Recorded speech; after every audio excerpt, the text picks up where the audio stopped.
नमस्कार मित्रांनो, समोरच बघताय आपण जांभलेकरांचा टायगर. जेमतेम 20 ते 25 दिवस संघर्षाचा काळ होता आणि तो काळ ओसरला आणि कुठून कुठेतरी आज फायनलच्या गुलालासाठी मान पटकावलेला आहे. एक चांगली गाडी पळाली. वैभव शेठ मोठे यांचा चिकू शेठ होता आणि इकडे आपला जांभलेकरांचा टायगर होता. चला दादाशी बोलूया. दादा नमस्कार. नमस्कार. दादा नाव सांगा ना तुमचं. माझं नाव प्रतीक ठाणगे. आणि आपला टायगर कोणाच्या नावाने पळतं? गाडी आणि जय खंडोबा प्रसन्न, अनिकेत डबरे, पंकज डबरे, RX टायगर ग्रुप जांभले या नावाने गाडी पळते. दादा आज चिकू होता, कसा काय प्रकारे पायरा झाला तुमचा? पहिला बरेच दिवसापासून पायऱ्या चाललेला त्यांचा. ते आम्हाला फोन करायचे दादा, विजय दादा. त्यांना बोललो बैल बरा झाला तर देऊ तुम्हाला 100%. आणि बरा झाला आणि आज पळवली गाडी इथे.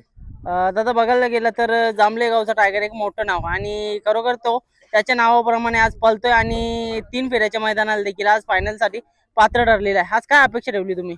अपेक्षा फक्त एवढीच होती, गुलालासाठी पात्र करील आणि त्यांनी आज ते करून दाखवलं. जांभले गावचा टायगर काय आहे त्यास सर्वांना दाखवून दिलं टायगरने. दादा काय सांगशील टायगर बद्दल? कारण का आता सध्या बघतोय मुंबई बिनजोडला एक मोठं नाव सम्राट आणि टायगर ही जोडी एकदम टॉपला पळतं आणि येऊन जोडी म्हणून तिला संबोधतात. बरेच दिवसापासून ही जोडी एकत्र आली नव्हती कारण का टायगर आपला कुठेतरी दुखापतीमध्ये होता आणि जेव्हा जेव्हा एकाच होतात पळाली तेव्हा काही ना काही इतिहासच केलाय. तसंच मागच्या मैदानात देखील पळाली आणि चांगली गाडी मारली.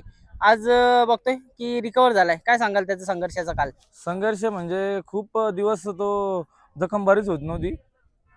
तरी आम्ही खूप उपाय केले. नाही ते स्प्रे क्रीम बीम पूर्ण वापरल्या, पण ते शेरावाले होते त्याही आयुर्वेदिक औषध दिला, त्यांचे खूप धन्यवाद. त्याच्यामुळे टायगर रिकवर झाला लवकर. ओके. दादा चिकू बद्दल काय बोलाल? कारण का बघतोय आपण दुसऱ्याचं मैदान होतं, कुठून कुठेतरी आपला टायगर एकटा या मैदानामध्ये पळू शकत नव्हता. चिकूची चांगली साथ लाभली आणि फायनल साठी पात्र ठरले. चिकूची 100% साथ लागले. आमच्या अपेक्षेच्या पलीकडे पळाला चिकू. तर खूप छान पळाला.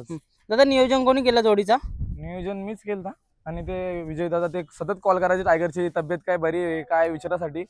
तर ते नियोजन मग त्यांना बोललो, मला दुसराच होता दिला त्यांना. बिनजोडला शक्य नव्हता होत जास्त करून, पण नेमकी मैदान पण पडला दुसऱ्याचा, बरोबर, मग दादाने दिलं. दादा जेव्हा खऱ्या मैदान आपण पैरा वगैरे करतो तेव्हा कुठून कुठेतरी फायनल साठी किंवा गुलालासाठी गाडी पात्र ठरते. आज तसंच काहीतरी झाला. चांगली गाडी जुळून आणली आणि फायनलचा गुलाल देखील तुम्ही पात्र करताय. फायनलचा गुलाल तर फिक्स आहे, अजून काय अपेक्षा आहेत का तुम्हाला की नंबर होईल? अपेक्षा कोणतीच नाही. टायगरने जेवढे पण आम्हाला दिलाय ते खूप आहे आमच्यासाठी. अपेक्षा तर कोणतीच नाही त्याच्यापासून. गुलाल दिला बाद झाला. दादा बघता बघता आपण 3 नंबर मधून 2 नंबर मधून आता 1 नंबर मध्ये थेट मोठ्या मोठ्या लढती करताय. आनंद कसा आहे तुमचा? आनंद तर खूप आहे. टायगर 100% करून दाखवतो काय आहे ते मी.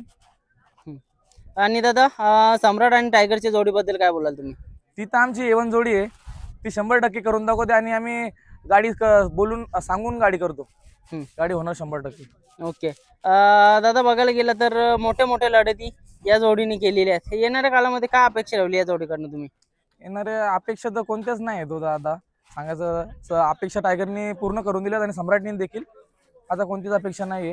गाडी फक्त गुलालात राहिली एवढीच अपेक्षा. बरोबर. तर संघर्षाचा काल काय होता नक्की त्याचा? कारण का बघा जेव्हा संघर्षाचा काल असतो ना तेव्हा पहिल्याला पण जाम प्रॉब्लेम येत असतात. प्रत्येक गोष्टीला म्हणजे जवळचे असतात ना ते पण लांब जात असतात. तुमच्या बाबतीत काय झालंय? आमच्या बाबतीत तर खूप संघर्ष म्हणजे खूप पैऱ्याला त्रास व्हायचा, पण आम्ही पण हार नाही मानली. पैरे करत गेलो आणि टॉपचे पैरे नाही खालचे पैरे करून वरती आलोय. बरोबर, याचा आम्हाला खूप गर्व आहे. दादा शून्यापासून ते एवढं वरपर्यंत टॉप पर्यंत यायला हा एक मोठा संघर्ष लागतो किंवा खूप सारा असा संयम लागतो. तुम्ही कशा काय प्रकारे संयम ठेवला? आणि संयम आमच्याकडे 100% संयम आहे म्हणून तो पळतो. नाहीतर काय रोज हाकलून दुसरे पुरा केला असता. आम्ही त्याला आरामात काढतो आणि 100% तो आमच्या संयमाचा फल आम्हाला देतो. दादा आता थोड्या वेळानंच फायनल निकाल जाणार आहेत. आता चिठ्ठ्या पण काढतात. आता मला हे सांगा की आता येणाऱ्या काळामध्ये बिनजोड कसं काय असेल सम्राट आणि टायगरचा? सम्राट टायगरचा आता बघू, नियोजन करू आम्ही आता लवकरच. आता फक्त आता 3 फेरे पडलेले त्याच्यामुळे थोडा आराम देऊ. बैलाला पण आरामाची गरजच असते, त्यामुळे आराम देऊ आणि मगच काढू. दादा त्याची तब्येत आता थोडीशी डाऊन झाली, जरा बारीक झाला. नक्की काय झालंय? पायाला लागलेला तर त्याच्यामुळे डॉक्टरनी खुराक बंद करायला लावलेला, त्याच्यामुळे तो बारीक झालाय. पण त्यांनी बोनिवलीच्या अड्ड्यात करून दाखवला का संघर्ष करून आलता आणि 100% तो पळाला. जेव्हा जेव्हा एकच होत्यात पलत्याने ती गाडी काहीतरी वेगळंच करून दाखवते. ते गाडी म्हणजे बघा जशी मालकांची मनं जुळलेली आहेत ना तशी त्या गाडीची पण म्हणजे मनं जुळलेली आहेत, काय सांगाल? 100% जसा सम्राट टायगर छोटा भाव आहे तसा सम्राट मोठा भाव आहे. दोघे खांद्याला खांदा लावून पळतात आणि गाडी 100% गुलालात राहते. दादा चिक्कू बद्दल काय सांगाल? कारण का आज बघतोय की खरोखर म्हणजे चांगला पळाला एक दुसरा वासरू आणि कुठेतरी एवढ्या मोठ्या नंदी सोबत म्हणजे पल चांगला आहे त्याच्या सोबत तोडीच तोड पळाला, त्याचं पण कौतुक व्हायला पाहिजे. त्याचं 100% कौतुक व्हायला पाहिजे. त्यांनी करून दाखवलाय, तोही पळू शकतो आणि त्याने आज टायगरला साथ पुरेपूर दिले. आमच्या अपेक्षेच्या पलीकडे पळाला आहे तेही सांगतो. बरोबर. दादा काय वाटतं या नंदीचं काय भविष्य असू शकते येणाऱ्या काळामध्ये? भविष्य त्याचं उज्ज्वलच आहे. 3 फेऱ्यात आता देखील बघितला असेल तुम्ही पळतो तो. हम्म. बिनजोडलाही असंच पळणार आहे तो. 100% दादा शुभेच्छा तुम्हाला, धन्यवाद. थँक्यू दादा.